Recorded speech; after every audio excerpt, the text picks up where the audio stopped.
Y yo me decía, ya se van a dar cuenta que no soy suficiente. Ya se van a dar cuenta que yo no sé lo que tengo, yo no sé lo que voy a hacer. Porque yo desde niño siempre soñaba de ser emprendedor. El universo te empieza a poner gente, ángeles, gente con dones y talentos que te ayudan a despertar y a desencadenar ese potencial que tienes y a sanar esas cosas que te han estado deteniendo, esas cosas que te han estado sintiendo que no eres suficiente. El problema más grande que tiene la mayoría del empresario pequeño que está escalando su negocio es que se convierte en esclavo, en prisionero de su propio negocio. Buenos días, buenas tardes, buenas noches, dependiendo del horario en que nos vean, nos escuchen, nos lean. Bienvenidos a un capítulo más de Happy Humans, un espacio donde conversamos con personas que están haciendo cosas extraordinarias en todo lo que tiene que ver al environment, a la industria, tanto de dueños de negocios hispanos, a la industria de lo que es el acceso a capital. Y hoy estamos con un invitado de honor, un invitado que tiene una historia muy fuerte, una historia muy importante y muy relevante para poder compartir con todos nosotros, y sobre todo mucho ojo para muchísimos de nuestros partners de Capifinder que están en la industria de preparación de impuestos, que están en la industria de accounting. Creo que esta es una historia digna de escuchar, de ver y de compartir, sobre todo de alguien que también ha creado un camino desde hace bastantes años en esta industria. Estamos con Henry Aldaña. Henry, bienvenido.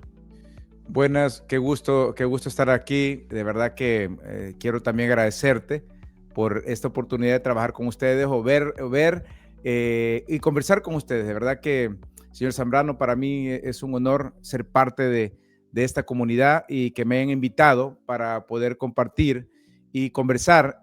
Bueno, así es que muchas gracias.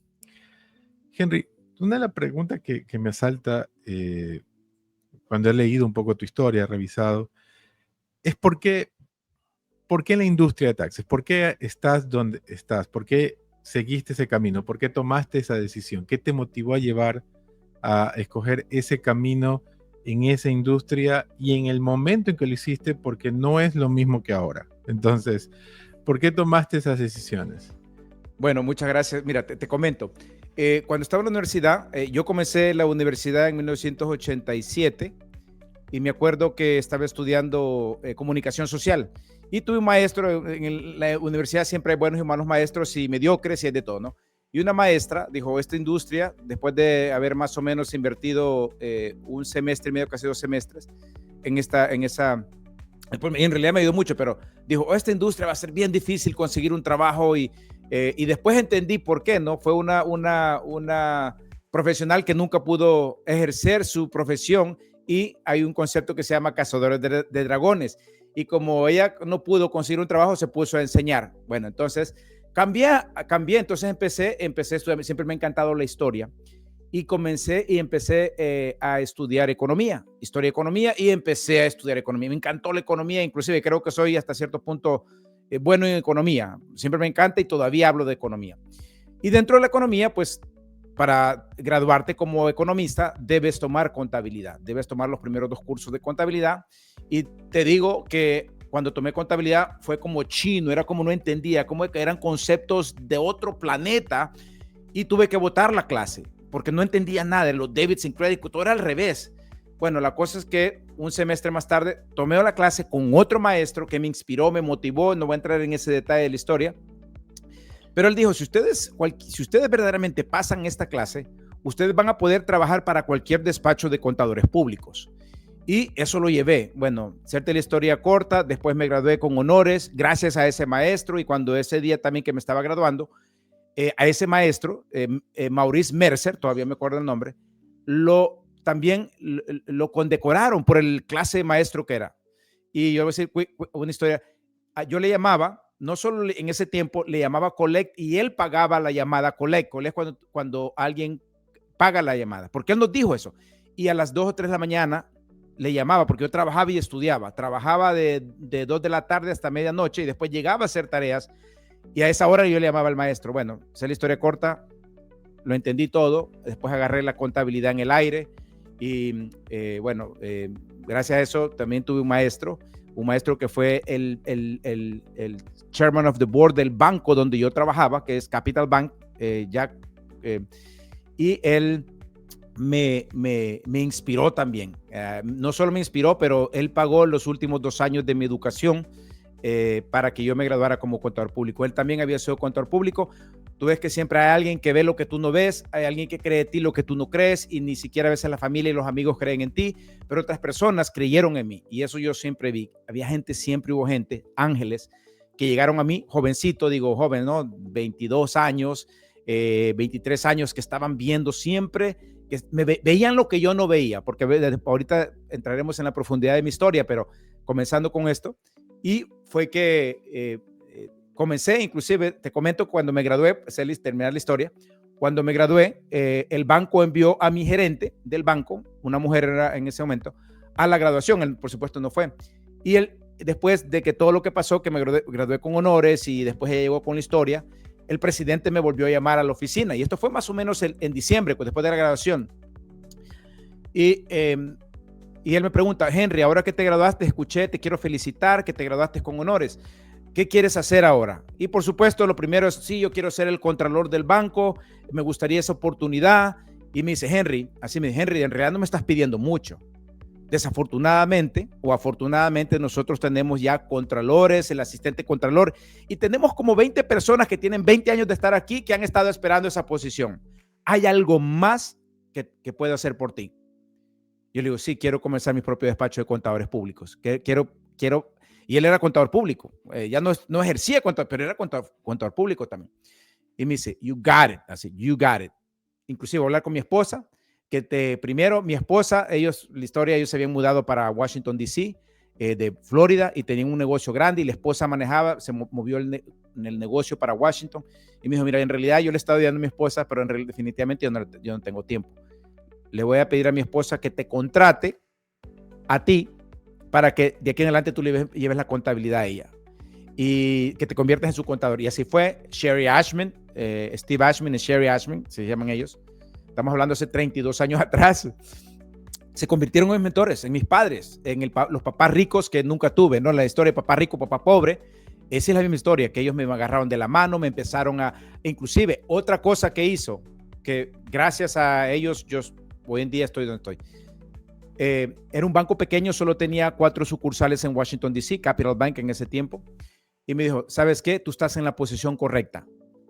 Tú estás en el front. Yo era un teller, escúchame, yo era un teller. Yo no tenía una posición grande en el banco, pero tú estás en la posición perfecta. Ahí estás viendo todos los clientes. Y de verdad, yo sabía quiénes eran todos los clientes que tenían problemas con su contabilidad. En ese tiempo no existían para los pequeños negocios sistemas de contabilidad. Todo era manual, ¿no?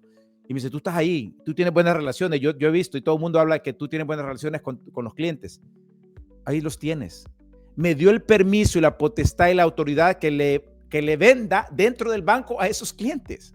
Y salieron clientes, te voy a decir, uno de mis clientes que salieron ahí, vendieron aproximadamente 685 millones, una empresa a Hitachi en ese tiempo. Estamos hablando hace 30 años atrás, más o menos 28 años atrás. Esa era la clientela, clientes que tenían operaciones monumentales, gigantescas. Ni yo mismo me lo creía, que a un muchachito que estaba saliendo de la universidad, que viene de la pobreza, estas grandes empresas me estaban dando oportunidades. Yo no me lo creía, y yo me decía: ya se van a dar cuenta que no soy suficiente, ya se van a dar cuenta que yo no sé lo que tengo, yo no sé lo que voy a hacer. Pero ellos veían tenías un síndrome del impostor, definitivamente, era grande, porque y de entonces me di cuenta: ¿será que yo me merezco esto? Y es verdad, créeme que yo decía: ¿cómo es posible que esta compañía que mueve millones y millones de dólares al mes, y otros clientes también que movían millones y billones en mercadería en 4 diferentes estados? Era como, pero gracias a Dios siempre le daba todo más de lo que ellos imaginaban. Pero yo sin saber que yo estaba que estaba haciendo un gran impacto en sus negocios. Sabía, pero no me lo creía. Bueno, digamos así, sabía, pero no me lo creía. Y empecé a ver que empecé a creérmela. Y lo que tú dijiste, por 5 años yo no trabajaba con latinos. Eran todos mainstream. ¿Por qué? Porque el latino, estamos hablando hace 30 años atrás, ¿qué había? Había el negocito de la tiendita, el mecánico, el que andaba cortando pasto ahí. Esos eran los negocios que veíamos hace 31 años atrás en la comunidad latina. Por supuesto que habían otros grandes, pero yo no tenía acceso a esos empresarios latinos, pero sí tenía acceso a grandes empresarios americanos que veían en mí, y ella misma, Sherry Ashman, me ayudó a hacer mi primera promoción en el Washington Post, como el New York Times. Me hizo mi primer, $67 me costaba semanal una pulgada en el business section del Washington Post. Me sacaba uno, QuickBooks Setup, estamos hablando de 31 años atrás, y me llovían los clientes, y éramos tres. Era yo y dos judíos más. Un judío, no sé, pero yo sabía que era judío por el apellido. Pero yo siempre contestaba el teléfono. Hello, this is Henry Aldana, how may I assist you? Yo con mi celular, por eso yo siempre le enseño a mi equipo cómo contestar el teléfono, cómo hacer las cosas, ser primero. Probablemente otros sabían más que yo, y probablemente no. A lo mejor yo fui el que tenía la tecnología, el que tenía más la habilidad, pero yo contestaba el teléfono, y probablemente la gente llamaba a los tres, pero yo siempre contestaba el teléfono. ¿Qué pasaba? Cuando yo testeaba a los otros, tenían contestadoras. Thank you for calling Jeff Katz. We're unable to take your call at this moment. Please leave a message. Yo contestaba el teléfono. ¿Quién se lo llevaba? El que contesta el teléfono. Y así fue. Y así fue que Aldana y Asociados. Y ahí, a ver, ahí me surgen varias preguntas. Normalmente cuando estudiamos en la universidad y estamos en la universidad, a menos que vengamos de un background emprendedor, y por lo que tú mismo acabas de explicar, tu sueño era tener una gran posición en una institución cuando estabas estudiando inicialmente en la universidad, ¿no? Correcto. Era salir, entrar a una... porque aparte, en ese tiempo, vamos a retrotraernos hace 30 años, un poquito más, como yo digo, el emprendimiento no estaba de moda, ¿no? Es decir, básicamente la generación siempre nos educaron para, te preparas, te entrenas para tarde o temprano tener una posición en una gran empresa o en una empresa que te dé estabilidad, ¿no? Porque no había, en ese tiempo, la idea era nada más inestable que el emprendimiento, porque es un tema de... Y sales, y después de que viste cómo se daba la situación, decides emprender tu propio camino. Pero una cosa es aspirar a tener una posición, y otra cosa es convertirte en emprendedor y ser dueño de negocio. No es lo mismo ser un buen contador o un buen preparador de impuestos que ser un dueño de negocio de preparación de impuestos. Son cosas diferentes. ¿Dónde sentiste el cambio? Que era algo diferente, el no solamente ser un buen profesional, sino el convertirte en un dueño de negocio, que es algo distinto. Bien, bueno, buena pregunta. Inclusive esta pregunta es fascinante. ¿Por qué? Porque yo desde niño siempre soñaba de ser emprendedor. Inclusive yo siempre me acuerdo que, regresando a la historia, soy Boy Scout. 1977, 78, 79 y 80 soy Boy Scout en El Salvador. Yo llegué aquí en 1981. Soy Boy Scout en El Salvador. Un grupo de un pueblito. No es que teníamos dinero, tal vez nos compraron el uniforme y eso es todo, y tal vez un lazo para poder practicar, pero no teníamos para comprar tiendas de campaña, equipos para ir a los grandes eventos, al Jamboree. Inclusive en el 1980 fue el Jamboree. El Jamboree es la competencia anual al nivel mundial de los Boy Scouts. Y venía el Jamboree a El Salvador. ¿Qué pasó? Nosotros no teníamos nada. ¿Qué tuvimos que hacer? Me acuerdo, un año antes, ¿qué vamos a hacer? Yo con mi grupo, porque éramos 3 grupos dentro de la tropa del grupo, así se llama, el grupo 81, imagínate, fue en el 80. ¿Y qué hice? Empecé a inspirar a todos y motivar a todo el equipo. Vamos a pedir ropa y vamos a vender la ropa en el mercado. Y empezamos a ir a las comunidades donde la gente tenía dinero, a las comunidades en la zona rosa de El Salvador, y pedíamos ropa y la vendíamos en el mercado. Y así fue como nosotros pudimos recaudar suficiente dinero para comprar tiendas de campaña, para comprar en ese tiempo, imagínate, las cocinas Coleman, porque vamos a ir y comprar todo el equipo, las cantimploras, todo, y teníamos que ir, nosotros vamos a estar compitiendo con japoneses, con europeos, con americanos, y desde entonces, inclusive más para atrás, yo también siempre hacía cositas para vender y tener dinero, pero esa fue, me acuerdo que recaudamos suficiente y nosotros, mi grupo, que éramos de 3 grupos, como te digo, 3 tropas dentro de un grupo, nosotros pudimos tener suficientes para comprar 2 tiendas de campaña, comprar 2 y las compartimos con los otros grupos de nuestro grupo. Entonces, ahí me di cuenta que simplemente hay que buscar, hay que ser recursivo. No es necesario tienes que tener dinero ni simplemente ser recursivo. Y fue cuando me di cuenta y siempre, no siempre. Ahora, la historia de cómo siempre quise ser emprendedor, pues... Y cuando pasas a dar el paso de ser emprendedor, ¿dónde te cayó como la ficha, no? O sea, ¿dónde te das cuenta de decir, ok, una cosa es tener una posición profesional y ahora otra cosa es sacar adelante un negocio de preparación de impuestos, un negocio de contabilidad?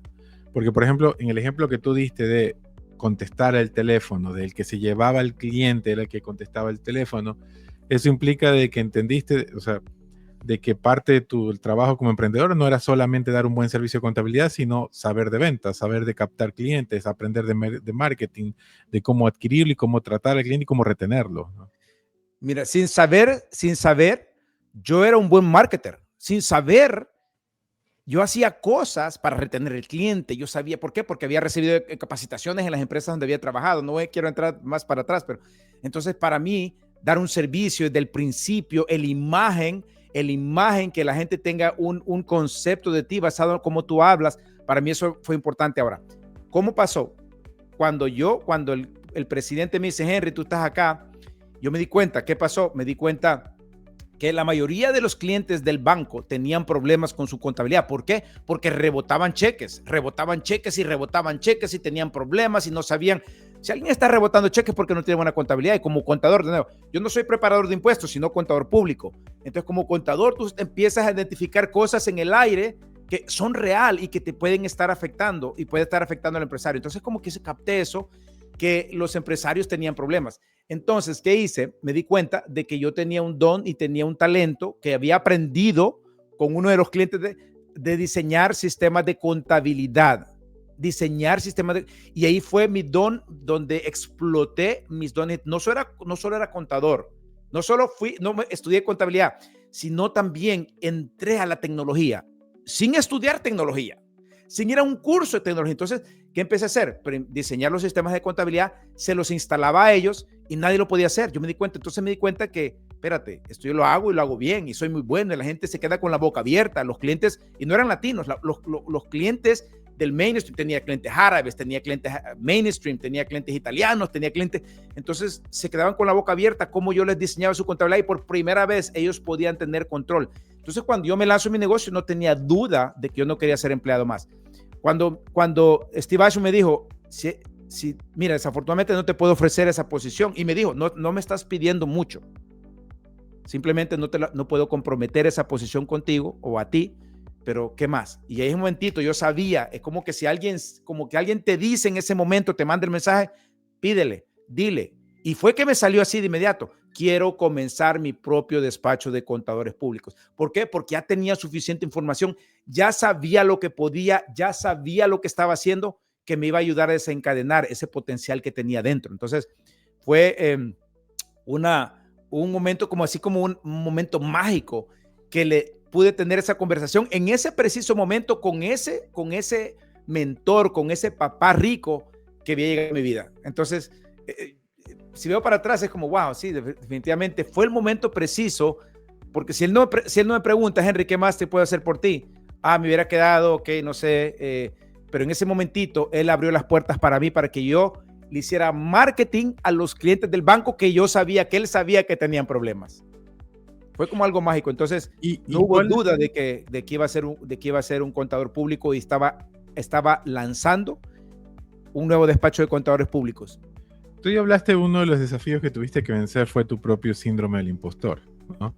El tema de tú decirte a ti mismo esos mensajes negativos que todos tenemos en algún momento y que pueden ser muy saboteadores, ¿no? Ese mensaje negativo de yo no estoy listo para esto, no estoy listo para lo otro. ¿Dónde más te golpeó ese síndrome del impostor? Y también cómo fuiste de a poco venciéndolo. O sea, en esa etapa inicial, ¿no? Porque todos en algún momento tenemos para ciertos nuevos desafíos síndrome del impostor, ¿no? Es que Siempre ese síndrome es impostor viene recurrente. desde niño. Ese síndrome que yo he tenido viene desde niño. Desde niño, desde los 6 años, probablemente. Yo me acuerdo de los 6 años. Ahora, comenzamos con la historia. Tengo Sí, 6 claro. años. Tengo 6 años y me acuerdo que a las 5 de la mañana, 4 de la mañana, empiezo a escuchar un sonido, una bulla en la familia, mi hermano, la voz de mi hermano, Yo soy el menor de 5 hermanos. Y empiezo a escuchar y mis tíos y todos estaban en casa y a las 5, 4, eran como 4 o 5 de la mañana. Y me despierto y en ese momento pregunto qué está pasando. Acuérdate, tengo 6 años. Y mis hermanos me dicen, mamá no está, mamá ha desaparecido. Y más tarde, como a las 7 de la mañana, mamá apareció y ella apareció, había perdido el conocimiento, había perdido, llegó como un zombie a casa. No sabía quién era, no sabía dónde estaba. Mamá fue internada a un hospital psiquiátrico por casi un año y yo no la podía ver porque era ni menor de edad, no podía entrar al psiquiátrico a ver a mi madre. Solo pude entrar en ese año, solo pude entrar una vez a ver a mi madre. Y como niño, baja la cabeza, es normal. Después, mamá sale del instituto psiquiátrico. 2 años más tarde, como tal vez 2 años más tarde, está en un avión sentado que viene a los Estados Unidos, a tratamiento en los Estados Unidos, que mi abuelita vivía acá. Entonces ayudaron a mi madre. Bueno, la cosa es que mi madre se queda acá. Un día yo estoy viviendo con mi papá y mi hermana y mis 2 hermanos. Un hermano, mi hermana, uno de mis hermanos, los otros 2 se habían quedado en casa. Y de repente vamos haciendo lo que los niños hacemos. Yo ya tengo 9 años, aproximadamente creo que 10. Y de repente vamos jugando, era un pick-up, nosotros íbamos atrás en el pick-up, como el pick-up truck, mi hermana iba manejando, tenía 16, 15, 16 años mi hermana. Pero tú sabes que en Latinoamérica se hacían esas cosas. Sí, sí, claro. Y de repente todo se hace negro. Una semana y media más tarde, despierto en la cama del hospital, no sabía qué había pasado. No sé lo que está pasando. Veo a mi mamá, no creía. Yo decía, mi mamá no está acá. La veía, pero yo mismo preguntaba, como que si estoy teniendo una visión, que mi mamá está en los Estados Unidos, él está acá aquí conmigo. Como 3 o 4 días más tarde, después de despertar de coma, fue como magia, me dieron de alta y llegué a casa. Y cuando llegué a casa, ahí me di cuenta que mi hermano murió en el accidente, en ese accidente. Y bueno, bajo la cabeza de nuevo, nunca tuve el tema, no tuve ni siquiera el momento para como si digerir eso, la vida cambia, mamá se regresa, un día estamos sentados en el avión viniendo a los Estados Unidos, 22 de junio de 1981, llego acá a los Estados Unidos, un niño de 13 años, con muchos traumas sin querer ni sabía, ¿no? Ahora como adulto entiendo todo lo que pasó. Comienzo el proceso, estudiando, y mis padres se divorcian, se separan, se divorcian y vivimos en un nivel de pobreza extremo. Yo tuve que salir, mi primer trabajo, estamos hablando, llegamos en junio y en septiembre yo estaba trabajando en una compactadora de basura, botando basura para poder ayudar a mamá. Y me decía, no me importa, huele mal, pero no importa, yo sé que no me voy a quedar acá. Y mira, esas cosas yo me decía a mí. No importa que huele mal, no importa que yo salgo de acá oliendo a basura, pero no importa. Yo voy a salir adelante. Y como dice, hacemos el forward rapidito. Tengo como 15, 16 años, empiezo a fumar marihuana. Empiezo de la marihuana, me lleva a todas las drogas. Probé probablemente todas las drogas, que probablemente, excepto las modernas de hoy. Pero en ese tiempo, todas las drogas. Y un día ¿En qué ciudad vivías allí? En Arlington, en Fairfax, Virginia. Estamos hablando de 1984, Finales de los 80, 86. 80. Y mi amigo veía que tenía muchas cosas y yo le digo, ¿cómo haces? No, yo traigo drogas de Nueva York. Yo le digo, ay, méteme. Me dice, no, tú no eres para esto. Mira, hasta mis amigos veían esto, tú no eres para esto. Yo le digo, no, yo quiero. Te estoy advirtiendo. Mi mejor amigo se llama, no voy a decir el nombre, pero él es de Bolivia, mi mejor amigo. Y me dice, no, imagínate, él me quería proteger de lo mismo que le estaba haciendo. No. Pero era porque veía algo en ti. Porque veía, claro, este muchacho claro, veía algo. No es lo mismo que todos los demás. Bueno, se quiere meter. Y al final, bueno, siendo la historia corta, un día estoy en el carro, en un carro de un policía porque me han arrestado. Tengo casi, estamos hablando febrero, antes de cumplir 18 años. Y soy arrestado por estar traficando drogas desde Nueva York a Washington, D.C. Y estoy enfrentando un cargo de 5 a 40 años en prisión federal.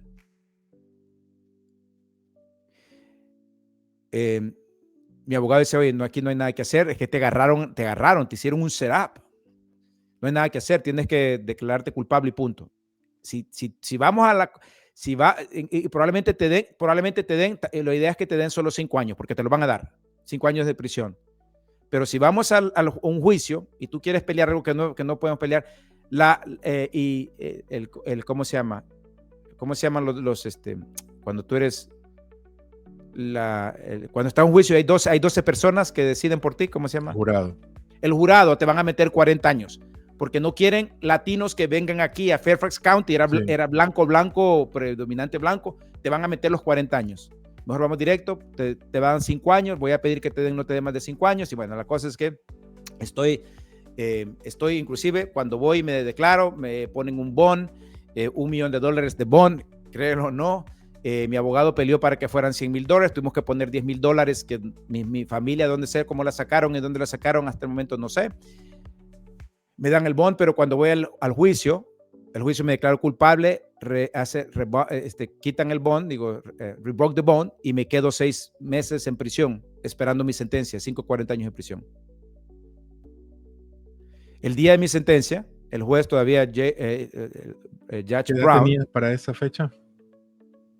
Ya tenía 18 años, pero cuando ¿cómo se llama? Cuando pasó esto, todavía tenía 17 años. Okay. Y me querían probar para usarme de ejemplo, me querían tratar como adulto. Claro. Querían tomarte como referencia. Me trataron como adulto. Entonces estoy sentado en la corte cuando me sacan de la cárcel para que vaya al juicio, a la sentencia. Y en la sentencia el juez empieza a hablar: señor Aldana, esos son los cargos que usted está enfrentando, 5 a 40 años en prisión federal. Y empieza a hablar con la corte, con la gente, ¿no? Este muchacho, mira, en ese tiempo, en ese lapso, me pusieron a un probation officer que fue a investigarme en la escuela, en los trabajos, en todos mis amigos, me investigaron. Y lo que te dije, que la gente veía lo que yo no veía, un buen muchacho. Lo que yo no veía. Claro, ¿no? Que tú no veías. Y investigaron todo. Entonces, bueno, basado en ese reporte, el juez empieza a hablar. Este muchacho, buen muchacho, mira, tengo aquí un reporte diciendo que este muchacho se metió con la gente equivocada, porque todos sus maestros dicen que es un amor tenerlo en la escuela. La gente los employers decían, no, que este es un muchacho responsable, hace bien, es un buen asset para tenerlo ahí. Los amigos, no, Henry, no creímos que Henry es esa persona. Bueno, señor Aldana, antes de que lo sentencie, le gustaría decir algo. Y lo primero es que, sí, por favor, quiero primero pedirle perdón a mi familia por haberlos puesto en esta situación. Quiero pedirle perdón a este país porque no me di lo que estaba haciendo. Perdónenme. Y lo único que pido es que me den una segunda oportunidad. El juez me mira, empieza una sonrisa y empieza a decir, definitivamente, basado en lo que hemos visto, este es un buen muchacho, pero desafortunadamente cometió un crimen. Así que, señor Aldana, voy a sentenciarlo a 5 años en prisión federal, pero he decidido cancelarlo todo y usted se puede ir hoy, se puede ir a casa hoy. Ese día corrí, no quería ver mi pasado. Pasó años que nunca hablé con nadie de mi pasado. Me metí a la universidad y empecé y no puse mi cabeza para abajo, no quería, trabajaba y estudiaba 24 horas. Para mí era, yo tengo que salir adelante. Entonces mi primer emprendimiento fue voy a decir, fue, como dicen, un negocio ilícito. Claro. Y pues me enseñó mucho. Y eso me llevó a cambiar mi vida, a ser hoy en día, a abrir el camino, a abrir a tomar una nueva brecha, un nuevo lugar para comenzar un nuevo camino. Y definitivamente ahí fue donde comencé a la escuela y empecé a hacer después otra carrera y finalmente contador público. Entonces, desde el principio siempre sentí que era un impostor. Espérate, ahora, ¿qué pasa? Como empiezo mi despacho y también como he sido siempre extrovertido, siempre creando conexiones, yo siempre supe, también decido con otros empresarios fundar la Cámara de Comercio del Condado de Montgomery, de aquí de Maryland. Y fundamos la Cámara de Comercio. Y como fui uno de los creo que el que más influenciaba a todos, ellos me eligieron que sea el presidente por 2 años, el primer fundador y primer presidente de la Cámara. Y pues eso te pone enfrente de todos, ¿no? Los gringos quieren saber quién es la Cámara de Comercio, qué son los latinos y todo el mundo. La Cámara creció.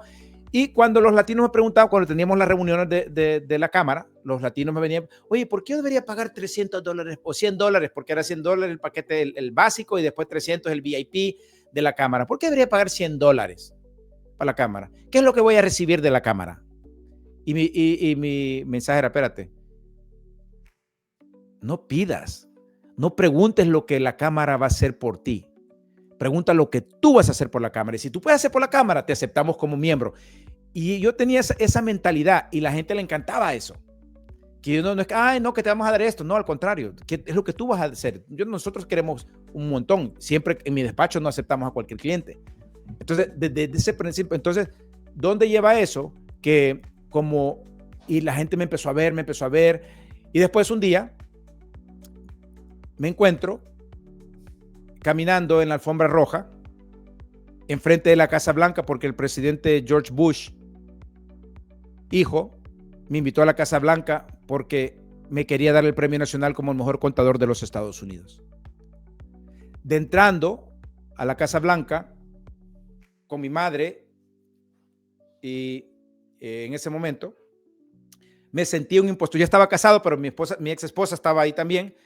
Y estoy entrando a la Casa Blanca y yo me sentía como un impostor. No puede ser que yo estoy acá. Y Ya en ese ahorita momento mismo, te sentí, tu cabeza te mandaba un mensaje negativo. claro, este muchacho, un presidiario, un convicto felon, está entrando a la Casa Blanca y le van a dar el premio como mejor contador. Espérate, esto no hace sentido. Yo tengo fotos en la Casa Blanca, así como contraído, porque veía, de verdad, esto suena, yo veía a los agentes a los agentes federales, a los agentes del Secret Service. Yo pasaba y yo decía, ahorita mismo me arrestan. Ahorita mismo se van a dar cuenta quién soy. Bueno, recibo el premio nacional, tengo fotos con el presidente, tengo fotos pues recibiendo el premio nacional. Y a pesar de eso, bueno, y eso me dio un exposure al nivel nacional con CNN, con Univisión, con Telemundo a nivel nacional. Y eso me puso en el mapa como otra clase de asesor. Muy frecuente me invitaban de Univisión, Telemundo, CNN a hablar de cambios tributarios, de derecho tributario. Y eso también, por supuesto, me llevó a tener, voy a decir, popularidad como un profesional de clase mundial aquí en los Estados Unidos. Pero ahí perdón que te interrumpa, Henry, pero me gustaría profundizar un par de cosas porque parece, primero, impactante tu historia y segundo, creo que hay cosas importantísimas no solamente para quien está en tu industria, sino para cualquier persona que está creciendo y incluso más allá de emprendiendo, avanzando en la vida, ¿no? Después de algo tan fuerte que te pasa, ¿no? Que sucedió, que si bien es cierto, tú, me imagino, a nivel personal te sentías responsable de lo que había sucedido, pero ahora que uno lo mira, como tú mismo lo dijiste, recién ahora cuando uno es adulto y crece y pasan muchos años, uno empieza como a entender mucho la situación que a uno le pasa cuando tenía esa edad. tú también habías sido también víctima de muchas cosas. O sea, eras una expresión de lo que te había sucedido también, de la inestabilidad en tu infancia, de la situación, de las múltiples cosas que te habían sucedido, y ese camino que inicialmente tomaste de alguna manera era una especie de medida de escape, una escapatoria de todo lo que vivías. Pero donde me quiero centrar es en tu cabeza, porque cómo te levantas después de esto. No, eso no significa, este país te da segundas oportunidades. Creo que hay muchos ejemplos a nivel que son muy públicos de segundas y terceras oportunidades en este país. Pero yo creo que el mayor desafío de esas segundas o terceras oportunidades pasa directamente por nuestra cabeza. Cómo superar nuestra cabeza respecto a lo que tú mismo cuentas. Es decir, primero porque uno pasa por el tema de que piensa de que todo el mundo sabe lo que a uno le sucede y que todo el mundo lo está acusando, o que todo el mundo lo ve, o que todo el mundo en algún rato, como tú mismo lo acabas de describir, todo el mundo en algún rato se va a enterar de lo mal que hice y me va a señalar nuevamente y a veces yo digo, algo que uno va aprendiendo a medida que lo va pasando los años es que ni siquiera uno es tan importante ni tan relevante como para que los demás se den cuenta de todo de uno. Exacto. Pero, ¿cómo fuiste trabajando tu cabeza y o qué te ayudó a fortalecerte mentalmente para ir superando esa conversación interna, que creo que está la clave de todo, ¿no? Esa conversación interna de, a partir de esa historia impactante, de esos errores pasados, el poder decir, voy a avanzar y voy a enfrentar eso. Bueno, buena pregunta, porque para comenzar, solo por así no se salen las cosas. Tienes que empezar a despertar la conciencia, voy a decir, y empezar a estudiar. En este caso no es que me puse a estudiar una carrera de psicología, sino empezar a darme cuenta, internalizar lo que había pasado, y que la única persona que podía ayudarme iba a ser yo mismo.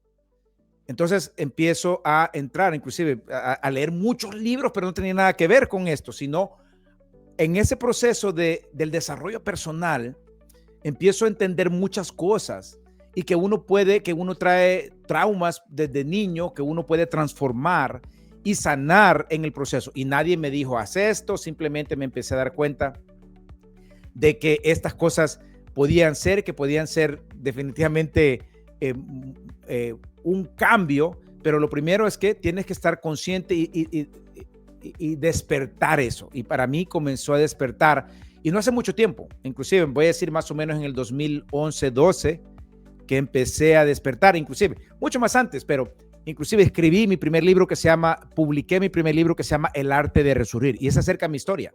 El arte de resurgir, cómo yo, estando, y que no hemos hablado de entrado, cómo caí dentro de un pozo profundo, cómo caí y cómo salí, cómo estuve, como dice, en un pozo de desesperación, totalmente pegando fondo, y cómo resurgí como el ave fénix. Entonces, eso me ayudó también, esa escritura que aproximadamente me tomó 10 años escribir el libro, y lo publiqué en el 2012. Entonces, escritura que empecé a escribir también leyendo libros, escuchando muchos audios, empecé a darme cuenta de que la mayoría de la gente tan exitosa del planeta habían pasado por eso y peor cosas. Entonces, eso simplemente es el primer paso, estar consciente. Y por supuesto, ir trabajándolo, ir sanándolo, y Dios te va poniendo, o el sistema o quien sea te va poniendo, quien tú creas, el universo te empieza a poner gente, ángeles, gente con dones y talentos que te ayudan a despertar y a desencadenar ese potencial que tienes, y a sanar esas cosas que te han estado deteniendo, esas cosas que te han estado sintiendo que no eres suficiente. Y eso es un proceso. Inclusive todavía sigo, aunque yo estoy bien claro ahora, todavía creo que hay cosas que todavía estoy sanando y quiero sanar. Inclusive hay bloqueos que tengo que todavía estoy viendo, espérate, pero yo estoy consciente, esto me ocurre frecuentemente, y tengo que encontrar un proceso, un sistema, para poder romper ese trauma, para poder romper o transformarla, porque no la podemos eliminarla, transformarla en algo diferente que se convierta en vez de una debilidad en una fortaleza. Entonces es un proceso, no viene mágica. Ahora, por supuesto, hay gente que son como magos que pueden ayudarte a romper de inmediato, ¿no? Como los milagros instantáneos, cosas que te pueden ayudar, los códigos, que no hablar aquí en detalle acerca de ellos, pero hay cosas que te pueden ayudar a acelerar el proceso de romper todo lo que te estaba bloqueando, todo lo que te estaba haciendo sentir no suficiente, que estaba sentir como un impostor, porque definitivamente eso es común con la mayoría de los latinos, tener ese síndrome y eso nos sabotea, eso nos bloquea, eso nos frena a que desencadenemos el potencial que llevamos dentro. A veces siento que incluso tenemos un síndrome como sociedad, ¿no? O sea, Es como sociedad, colectivo. colectivo, ¿no? Que no nos permite poder entender mejor. Pero una pregunta, Henry, ¿cuándo, en términos contables, no soy contador, tal vez pueda decir alguna barbaridad y me corriges en el camino, por favor, pero cuándo tu historia y las cosas que pasaron, que tú nos has contado acá, dejó de ser un liability para ti y pasó a ser un asset? ¿Y a qué me refiero? El contarlo ahora como lo cuentas, con dolor, por supuesto, porque es algo que uno recuerda y que seguramente si tú cada vez que lo recuerdas hay cierto dolor en ese aspecto, pero también lo cuentas ahora como un asset en el sentido de salí de allí, me fortalecí, crecí, esto. Bueno, pero seguramente mucho tiempo en tu historia para ti era un liability, que incluso tratabas de ocultar, barrer debajo de la alfombra.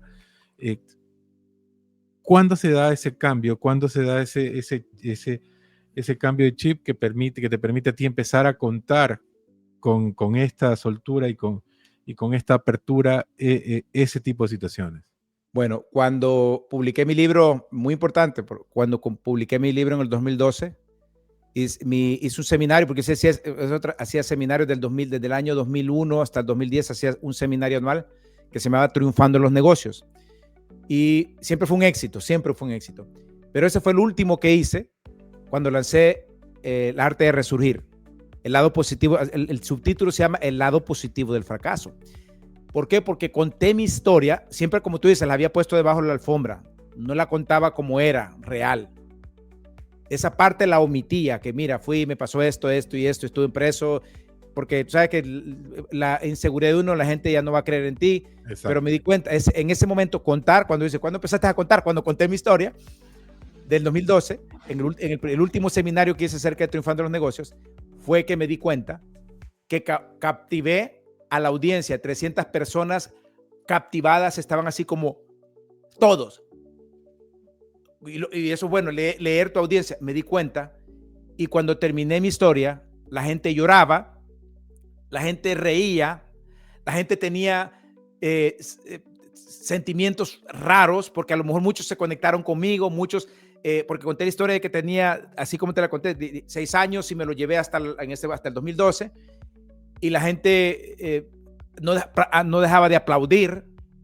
La gente, te digo, probablemente el 50% de las personas, cuando les cuento que me dan la segunda oportunidad, y ese día todo el mundo lloraba, más del 50% de las personas lloraban, porque yo estaba llorando contando mi historia por primera vez.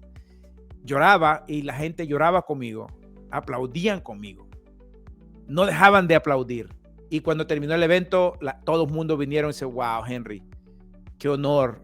Pero es que además también esas historias, o sea, yo digo ahora, tal vez no en ese tiempo, pero ahora las redes sociales son un gran espejo mentiroso de muchas cosas y tienden a idealizar a las personas. Si nosotros nos centramos solo en el Instagram, todos ponemos en el Instagram la versión bonita o la versión edulcorada de nuestras historias, ¿no? Entonces, y por ejemplo, muchas personas que te ven a ti o que están también en lo mismo que tú haces o que están empezando, tal vez te ven a ti como alguien inalcanzable en el sentido de alguien que tuvo éxito, alguien exitoso, alguien que ha crecido, y seguramente piensan, bueno, pero seguramente él tuvo otras oportunidades, él tuvo, etcétera.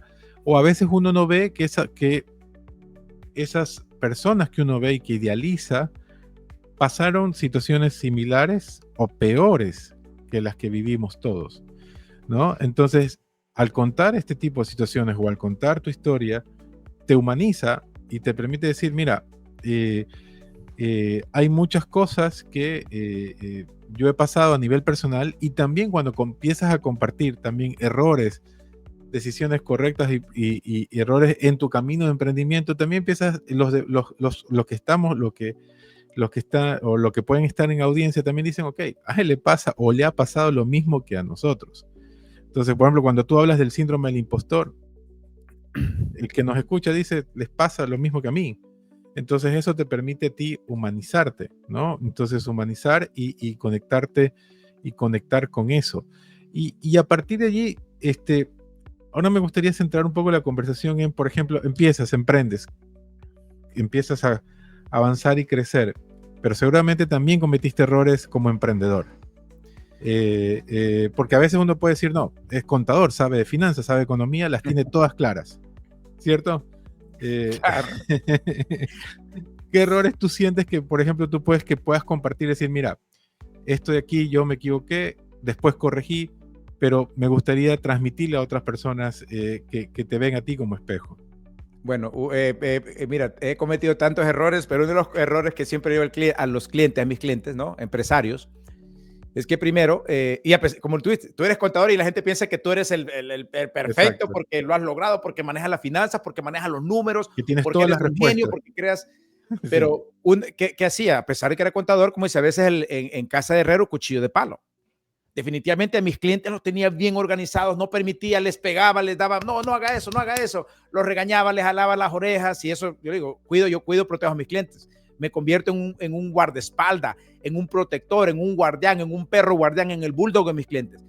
Pero ¿qué empezó a pasar también? Inclusive me acuerdo que un cliente me pagó $5,000 por 5 minutos. No es la historia. Y digo, wow, me voy a hacer rico. Ahora sí me voy a hacer millonario. Definitivamente yo sabía que iba a ser millonario. Si puedo cobrar... pensaba que tú lo ibas a hacer millonario. Okay. Exacto, pero yo decía, no, pero yo voy a ser millonario, definitivamente. Si le cobré por 5 minutos $5,000, porque le descubrí un problema y le dije, si te lo puedo arreglar, no importa si me pasen meses o semanas, solo van a ser $5,000. Y no importa el tiempo, y en 5 minutos pude encontrar el error que tenía el problema y me lo pagó. Bueno, el punto es, entonces, ¿qué haces? Empiezas a malgastar el dinero, a usar el dinero de la empresa para darte los gustos. Estamos hablando que yo comencé esto a los 25 años. Mi despacho comencé a los 25 años. Entonces, joven, con los sueños, con grandes sueños, y empiezo, por supuesto, a disfrutar, a gastar más de lo que ganaba, a gastar el dinero porque no tenía, aunque tenía el sistema de contabilidad, pero no estaba administrando mi propia contabilidad. ¿Qué me refiero a administrar? Por supuesto que tenía todo reconciliado, todo perfecto, pero no estaba analizando los resultados de la empresa, no estaba viendo el profit en los statements, no estaba viendo el estado de balance, a pesar de lo que lo tenía perfecto. Pero una cosa es tener números, otra cosa es analizar y tomar decisiones basadas en los números que estás viendo o los números que estás proyectando. Y eso es uno de los errores más grandes, uno de mis errores, que empecé a gastar más dinero de lo que estaba generando. Entonces, ¿qué empieza a pasar? Y tenía un equipo, 14, 15 contadores, y no me alcanzaba para pagar los impuestos del payroll. Entonces yo les pagaba a ellos, pero los payroll no lo pagaba. Lo que le estaba reteniendo a ellos no lo estaba pagando a la IRS. Y en un momento que más de un año llevé una suma como casi $200,000 de deuda con el IRS. Imagínate, el contador tenía una deuda, como estamos hablando, desde el 2001 al 2005, una gran deuda con el gobierno.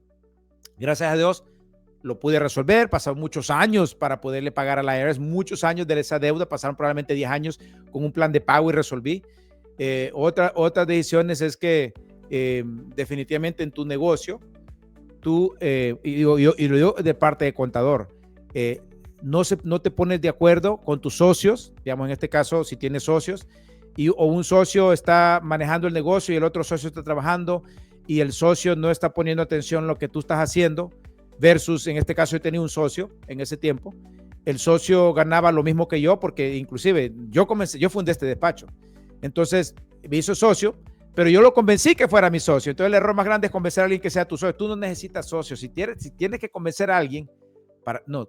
Ese socio te tiene que convencer a ti, tiene que poner el dinero, pellejo y tiempo para ver, pero no, simplemente porque era bueno, la mayoría de los negocios lo he visto, hacemos ese error, que el más bueno lo queremos hacer socio o lo ponemos como el jefe, y ese no, puede ser el más rápido, el mejor que hace el trabajo, pero no es necesario un buen administrador, y muchos ponemos a un socio, a un empleado que es bueno o le damos títulos que no. A veces no por miedo de que se vaya idea. también, ¿no? O por miedo que te quede, que te deje, ¿no? Exacto, no, que él se va a ir, mejor le voy a hacer socio, porque es muy bueno, en realidad él me está ayudando. Entonces cometes ese error, es poner o invitar a las personas incorrectas a ser socio tuyo. Nadie te debería invitar. Ahora, si tú ves a una persona que tiene todos los dones y talentos, ves la responsabilidad y que definitivamente esa persona definitivamente es calidad de socio, entonces probablemente a esa persona hacerle una oferta de socio. ¿Y qué significa ser socio? Lo bueno y lo malo de ser socio, porque no es que todo la gloria y te va a llevar la gloria y lo malo no.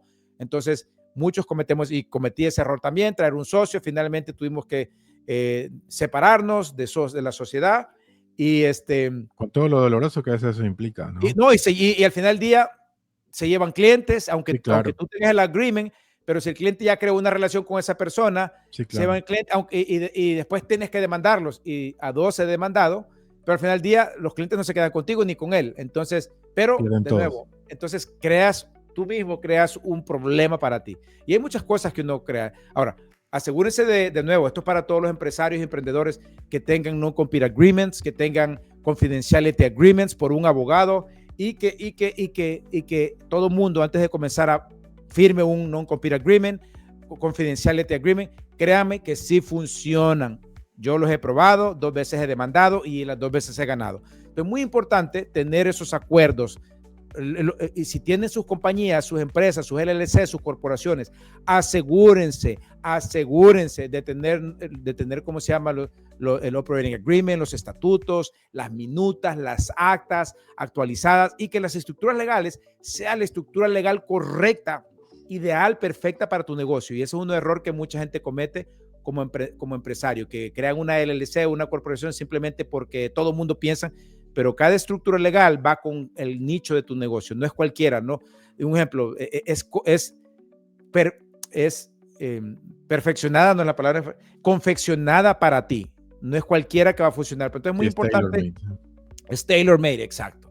Tu LLC, tu corporación tiene que ser tailor-made, para que estés protegido, para que tengas un blindaje, que tengas una protección y a la misma vez una estructura superior de anonimato y blindaje. Muy importante tener la estructura legal correcta.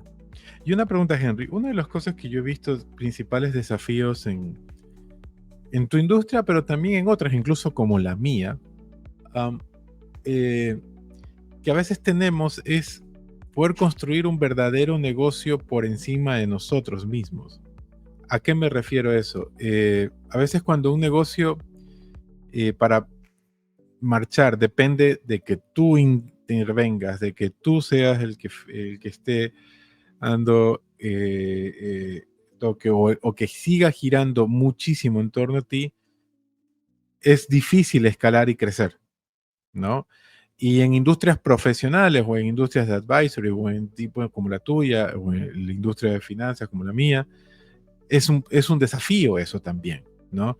Porque como, y muchos también, por ejemplo, preparadores de impuestos, contadores jóvenes que te escuchan y que a veces una de las frustraciones de ellos es en este momento, está bien, trabajo muchas horas, me sacrifico, siento que avanzo, pero no siento que crezco y que de alguna manera u otra todo, si no estoy yo, mañana todo se derrumba, no me puedo enfermar, no me puedo ir de vacaciones, no puede, ¿por qué? Porque si no, no funciona.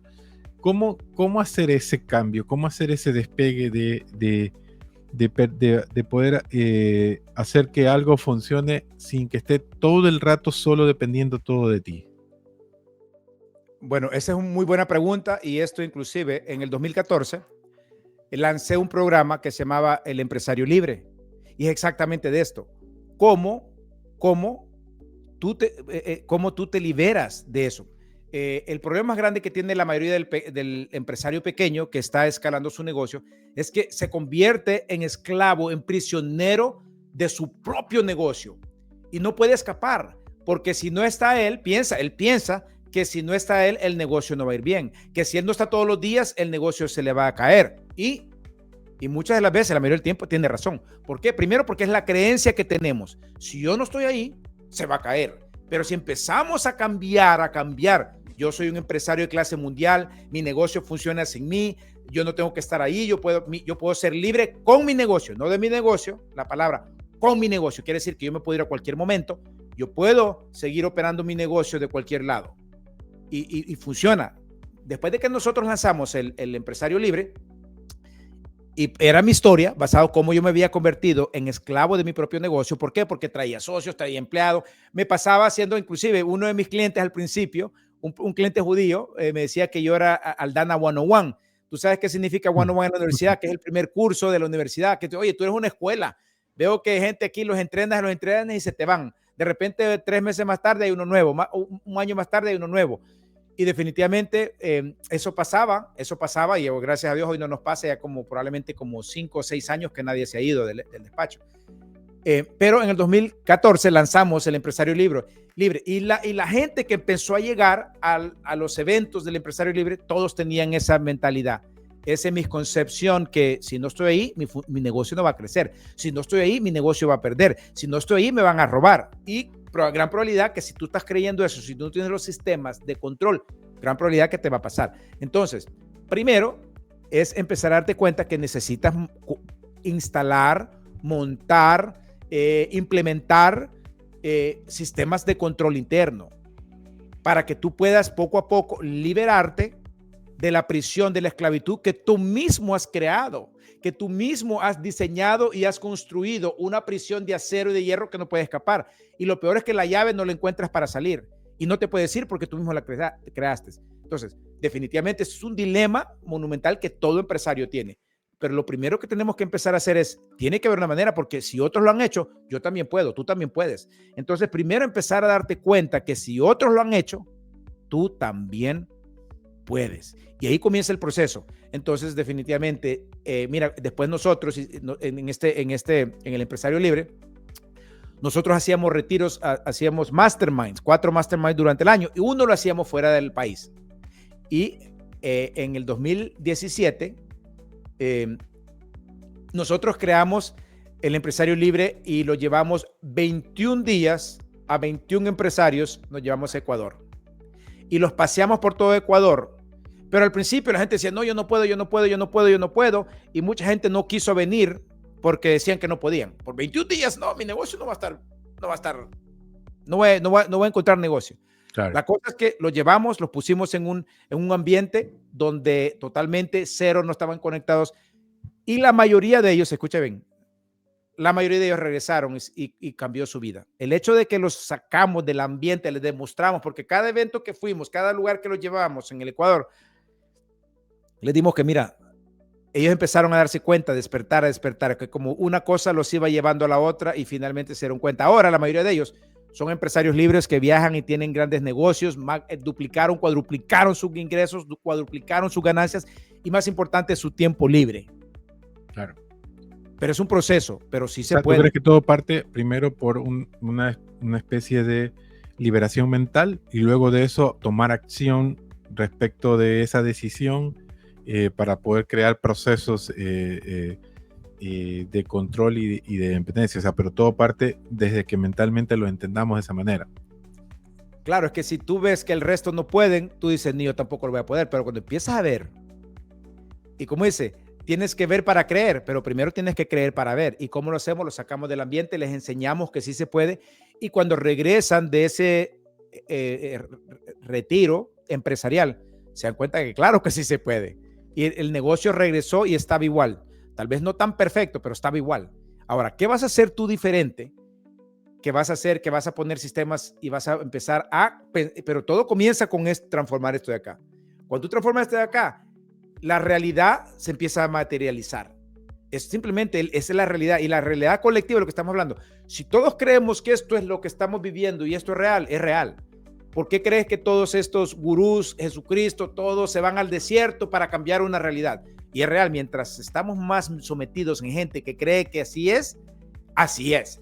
Pero si tú empiezas a irte donde hay menos bulla y empiezas a internalizar y a reprogramar una nueva realidad, cuando regresas, esa es la nueva realidad.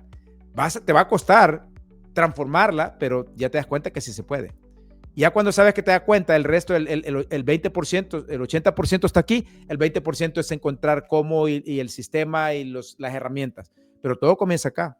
Henry, ¿y qué te motivó a empezar a escribir libros, empezar a hacer seminarios, empezar a la parte educativa? Bueno, hace 33 años leí el libro, mi primer libro que cambió mi vida, Los 7 hábitos de la gente exitosa. Ese libro me cambió, de Stephen Covey, él ya se murió. Ese libro me cambió la vida, la perspectiva de cómo veía. Entonces, después me fui introducido a otros autores, a otros mentores, y mi vida cambió. ¿Por qué? Porque fui inducido, voy a decir inducción, a otra mentalidad. Entonces, definitivamente, desde que yo comencé, yo ya te venía con una mentalidad totalmente de espérate. Y cuando en el 2000, yo decidí, Aldana Asociados fue fundado el 1 de enero de 1994, pero en el 2000 decidí lanzar mi primer seminario Triunfando en los Negocios. Y Triunfando en los Negocios fue más o menos una educación, de crecimiento, de desarrollo personal, que darme cuenta que yo quería hacerlo eso. Quería dar seminarios, inclusive yo empecé a seguir a Tony Robbins antes, tal vez como 10 años antes de que yo comenzara mi negocio. Alguien me presentó el primer audio de Tony Robbins y yo dije, wow, yo quiero hacer lo mismo. Empecé a ver a otros y a otros, a otros. Entonces, pero no me lo creía. No me lo creía que yo podía hacer eso. Y un día me paré enfrente de mis amigos a hablarles de los 7 hábitos de los 7 hábitos de la gente efectiva y todos me dijeron, wow, ¿dónde sacaste esto? Tú tienes que enseñar esto. Yo ya sabía, pero no me lo creía. Entonces eso fue como confirmación de que sí lo podía hacer. Y ya en el 2000 lancé el Triunfando en los Negocios y por 10 años fue todo un éxito. Entonces, desde antes, desde que yo comenzara mi negocio, mi cabeza ya estaba dando que yo quiero hacer esto, yo quiero hacer esto. Y así fue como se transformó. Las dos últimas preguntas para cerrar, Henry. ¿Cuándo decides dar y mirar un poco hacia el mercado latino? Porque tú explicaste que en tus inicios trabajaste mucho con mainstream, con diferentes industrias y probablemente allá te iba bien. O sea, tú contabas que te iba muy bien. Probablemente en ese mercado tenías tickets más altos. Probablemente podías cobrar más dinero. Porque si bien es cierto, en el mercado latino hay mucha necesidad, pero también es cierto de que los costos, los tickets no son igual o sea, no son los mismos, se gana menos. ¿Cuándo decides mirar hacia allá y por qué? Si ya tenías una trayectoria, ¿no hubiese sido para ti más fácil el seguir creciendo donde estabas y ganar más dinero allí? Por supuesto que sí. Mira, yo siempre lo digo, mira, que pregunta porque me lo hiciste, yo siempre lo digo, con los americanos, yo le decía, ¿cuánto cobras en ese momento? Lo que yo estaba haciendo en ese momento, diseñando sistemas de contabilidad, yo le decía a un empresario que cobraba 225 la hora y decía, qué bien. Le decía a un latino que cobraba 225 al mes y se iban para atrás como condoritos. Entonces, definitivamente para mí fue como, no, los latinos no están ahí, no me pagan, pero yo siempre he dicho que fue lo mejor que hice, no por el dinero, porque también me empecé a dar cuenta que la comunidad latina estaba atrasada en todo y que necesitaban lo que yo hacía para ayudarles a llevar sus negocios a otro nivel.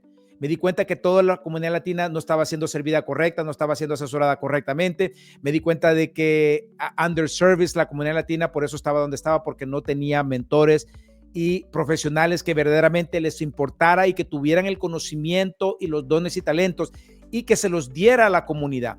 Entonces ahí fue en el más o menos, voy a decir, como en el 98, después como 4 o 5 años después de que comencé, como te digo, empecé a como a ver otra realidad de la comunidad latina. Me invitaron al show de radio, aquí los shows de radio, Y ahí fue como que sí, espérate, sí, la comunidad latina necesita mucho de mí. De verdad, esta es parte de mi misión. Hoy en día, si tú escuchas la misión, ¿por qué hago lo que hago? Porque hoy en día es más importante, la misión es relevante, pero más importante, ¿por qué hago lo que hago? Y exactamente esa pregunta que tú me hiciste es lo más importante, porque me di cuenta que la comunidad latina necesitaba mucho más. Y sí, pagaban menos, a mí, si yo le cobraba a un cliente $1,000 al mes, un latino me pagaba 125, dice, espérate, estoy perdiendo. Pero decidí aumentar los precios, decidí aumentarlos, no importa, va a venir el que quiera. Y me di cuenta que el negocio pequeño latino no estaba listo para hablar conmigo, no porque yo el ego ni la arrogancia, porque no entendían lo que yo hacía, porque no les iba a hacer bien, aunque me lo pagaran, no iban a entender, no iban a llevar su negocio a otro nivel. Entonces empecé a enfocarme en ayudar a los latinos que estaban listos. Y de verdad que fue una bendición para mí y para ellos. Y tal vez el ticket que me pagaban era mucho menos, pero la satisfacción, saber de que yo estaba sirviendo a la comunidad latina, era mucho más grande. Y todavía hasta la fecha. La gente me pregunta, ¿por qué no hacemos un evento? ¿Ustedes hacen publicidad en inglés? No, y no la quiero hacer. Y yo sé que voy a cobrar 10 veces más a los gringos, pero no, ya no entendí que mi misión y parte por qué lo hago es porque quiero ayudar. Juntos podemos hacer un impacto monumental en la comunidad latina y despertar el gigante que está dentro. Mientras individualmente lo estemos haciendo, sí, van a llegar 1, van a llegar 2, van a llegar 3, tal vez hay 4, hay 20 latinos billonarios en los Estados Unidos. ¡Ay, qué chévere! Pero ¿por qué no 200? ¿Por qué no 2,000 latinos billonarios? Y juntos podemos hacer un impacto en toda la comunidad, en los 60, 70, 80 millones de latinos que estamos acá. Por eso, porque tenemos talento, somos inteligentes, somos comprometidos, somos trabajadores, pero desafortunadamente estamos en el totem pole al final de la pirámide. Y eso tiene que cambiar. Como los judíos, que son 700, bueno, estoy exagerando, 700 judíos por aquí, controlan el planeta, controlan el flujo del capital del planeta, 700 judíos. No voy a entrar en detalle ni si me caen bien o no me caen bien, pero ya me imagino, ellos nos controlan a todos y son 700, no estoy exagerando, ¿no? Pero no son 700, son un par de milloncitos. Pero nosotros solo aquí, el segundo país más grande con latinos, es el que sigue esclavizado acá. Y tenemos que ser libres. Tenemos que encontrar juntos, salir de esta esclavitud. Y es el momento de hacerlo. Y por eso hago lo que hago. Y Henry, ¿cuál es, la última pregunta, cuál es tu siguiente paso? ¿Ya escribiste libros? ¿Ya escalaste un despacho de contaduría? ¿Ya has hecho seminarios, conferencias, has compartido tu historia, has compartido, has ayudado a crecer a muchísimos negocios? ¿Cuál es el siguiente paso? ¿Cuál es tu siguiente paso? Buena pregunta. Y el segundo paso, el último paso, no sé si el último paso de empresarial, no, yo no sé, ¿no? En los últimos 5 años, mi esposa y yo nos hemos convertido en inversionistas inmobiliarios y invertimos en 5 países. Y para nosotros es en realidad, y estamos enseñando a nuestros clientes cómo hacerlo. Entonces, no vamos a crear ningún curso, al contrario, ¿qué estamos haciendo hoy? Creando sociedades con inversionistas. Oye, ¿quieres hacer lo que nosotros hacemos? No tomamos ventaja de nadie, al contrario, mira, esto es lo que estamos haciendo, ¿quieres trabajar con nosotros? Déjanos saber, nosotros no andamos buscando socios, no es que no, al contrario, nosotros estamos haciendo lo que estamos haciendo, que la gente quiere trabajar con nosotros porque ven la integridad, la seriedad, la responsabilidad que tenemos, esa integridad ética de trabajo que tenemos, la misma con la que hacemos las cosas en el despacho, la misma la estamos haciendo como inversionistas inmobiliarios en 5 diferentes países. Y no solo estamos ayudando a otras personas a que despierten e inviertan en otros países, sino que estamos disfrutando, estamos divirtiendo. Entonces hoy en día, el 30% del tiempo estamos en los Estados Unidos. El resto 40% estamos en esos 4 países, más las vacaciones, más lo que visitamos otros países como turistas. Pero nuestro enfoque ahorita es crecer nuestro portafolio inmobiliario. Ahorita son 4 países, 5 países con los Estados Unidos, pero eventualmente seguirlo expandiendo en Latinoamérica más. Yo creo que el futuro del mundo, del planeta, está en Latinoamérica y en África. Nosotros no vamos a ir a África ni a correr con las gacelas, ni a seguir leones, ni correr con ellos, pero sí a Latinoamérica, al sur, donde el mundo todavía hay virgen, está muy virgen. Por supuesto, hay muchas cosas que tienen que cambiar en Latinoamérica. La política de Latinoamérica tiene que transformarse, pero es irrelevante que estén o no estén transformadas. Nosotros sí estamos tomando ventaja de los mercados que existen ahorita en Latinoamérica, como Ecuador, como Colombia, que se han transformado, México, El Salvador, no sé, El Salvador, que es lo más bello que puede ver ahorita. Yo soy salvadoreño y por eso lo digo, pero es real lo que está pasando en El Salvador, y República Dominicana. Que queremos sí expandir en otros países, posiblemente ahorita en esos 5 países nos estamos enfocando, inclusive 4, ya en los Estados Unidos, voy a decir así, nosotros ya no estamos invirtiendo aquí en los Estados Unidos por otras razones, y ahorita no voy a entrar en eso, pero sí en 4 países de Latinoamérica. Así es que, y el despacho sigue, tenemos operaciones muy robustas, gente buena, estamos trayendo talento joven para que siga expandiendo, para que siga dando el mismo o mejor un servicio de clase mundial a nuestros clientes. Porque como te dije al principio, si un cliente decide trabajar con nosotros o decidimos trabajar juntos, porque es una decisión de ambos, nosotros, ¿qué ocurre? Nos convertimos en sus protectores, en sus guardaespaldas, en sus guardianes, en sus perros guardianes, en sus bulldogs. Nadie se mete con nuestros clientes, y con eso así funcionamos con todo lo que hacemos. No importa lo que hagamos, así operamos. Si algún día alguien dice quiero ser socio, bueno, primero tenemos por qué piensas que te gustaría ser socio con nosotros. ¿Qué es lo que vas a aportar al grupo? ¿Qué es lo que vas a traer? Y no es el dinero es lo último que nos interesa, porque el dinero, hay más dinero de lo que la gente se imagina. Pero talento, determinación, pasión para servir a otros y crear riqueza juntos, eso está llegando. Entonces, definitivamente es donde estamos ahorita mi esposa y yo, y ambos somos, creo que una super pareja, super achievers, no super achievers, sino de verdad la gente nos ve y dice, oye, ¿ustedes cómo hacen? Siempre hacemos todo juntos, estamos juntos en todos. Ella escribe libros de otra clase de libros, pero también es una contadora de clase mundial. Si yo soy bueno, ella es 10 veces mejor. Porque yo estoy un poco de salida, aunque no estoy de salida, pero yo estoy haciendo otras cosas. Ella sigue al día. ¿Qué es lo que hago yo ahora? Interpretar todo, digamos, el que se llama el OBBB, que es el Big Beautiful Tax Bill, el OBB PL 19.21, que es la nueva ley. Ese es mi trabajo, de glosarla, interpretarla, enseñar a otros contadores, traer esa información a la comunidad latina, qué significa. Inclusive he sacado de 1125 páginas que tiene el OBBB, PL 119.21, está complicado, pero nosotros hemos extraído los 35 disposiciones más importantes del Beautiful Tax Bill, y lo estamos regalando a los contadores. ¿Para qué? Estamos regalando a los contadores, para que ellos lo pongan y le hagan bien el trabajo a sus clientes. Lo estamos regalando. Entonces, el impacto, como dije, yo vivo mi pasión y lo estoy haciendo como digo que lo tengo que hacer. Y el por qué está claro. Es servir a la comunidad latina para que juntos creemos riqueza y verdaderamente nadie nos ponga en la esquina, ni en la esquinita como nos han puesto, que nos saquen la lengua y nos vean como feos. Aunque yo en realidad nunca he sentido esa discriminación, pero veo mi comunidad que está sufriendo. Entonces al principio decía, no, esto también estaba en esa postura, no, el que haga las cosas mal, que se vaya. Pero hoy viendo, todos están sufriendo, los buenos y los malos y los feos y los súper buenos. Entonces, sigo con esa posición y es diferente. No, espérate, mi comunidad sigue sufriendo, tenemos que parar eso y tenemos que desencadenar lo que tenemos dentro para que no nos sigan poniendo en la esquina.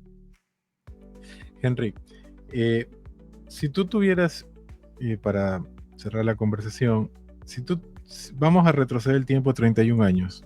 Tú dijiste que empezaste con tu negocio en 1994. Y el Henry de ahora, con la experiencia, con los triunfos, los derrotas, los errores y los aciertos. El Henry seminarista, el Henry inversionista, el Henry que obtuvo premios. ¿Qué le diría al Henry de hace 31 años, que estaba por iniciar su negocio y que tenía muchos miedos, que venía acumulando también muchos traumas y que también tenía muchas ganas? ¿Qué un solo consejo le dirías? A mi mejor yo, mi mejor yo le dijera ese tiempo, oye, Henry, tú eres excepcional, todo va a estar bien, yo voy a estar ahí contigo y tú veniste aquí por una razón y por una misión y lo vas a cumplir bien.